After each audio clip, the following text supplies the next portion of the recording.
Fala galera, tudo bom? Aqui que tá falando Coreia e neste capítulo vamos falar porque existe a falta de produtos em economias planificadas como as socialistas. Logo depois da vinheta.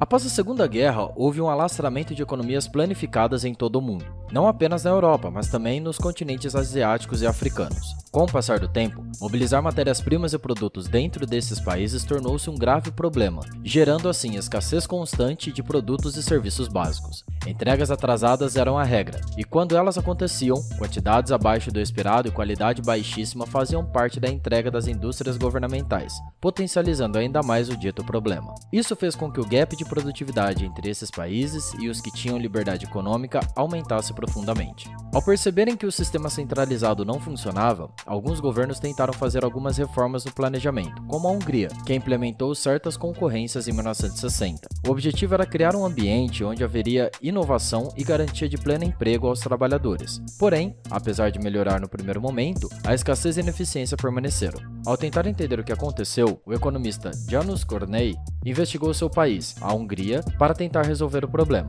Foi nesse interim que ele cunhou a ideia de restrição orçamentária fraca, que é exatamente o inverso que acontece no caso de mercados concorrenciais com empresas privadas, pois elas possuem restrições orçamentárias rígidas, que em outras palavras significa que as receitas precisam cobrir os custos de produção para que não tenham perdas financeiras. Essa restrição faz com que a empresa tenda a economizar os insumos a fim de vender os produtos e serviços de forma a maximizar seus lucros, coisa que não acontecia em uma economia planejada como a Hungria, haja visto que o Estado as protegia contra a ameaça à falência, quando elas produziam recursos ditos essenciais para a sociedade, mesmo depois das reformas.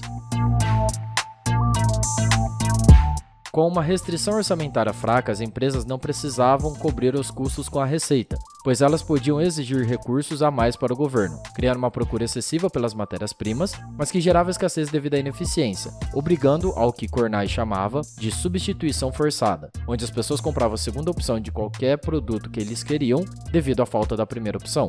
A garantia de socorro das empresas piorava a situação da já fraca economia planificada. A ajuda do governo para essas empresas ineficientes fazia com que elas não tivessem nenhum tipo de incentivo para fornecer bens e serviços de maneira eficiente e eficaz. Por isso, Kornai falava que essa restrição orçamentária fraca é algo inerente das economias planificadas e levou isso não só para as economias socialistas, mas também para os setores bancários dos países capitalistas, como os Estados Unidos, onde os governos salvam os bancos de suas peripécias feitas que, junto com as medidas governamentais, causaram as crises financeiras globais.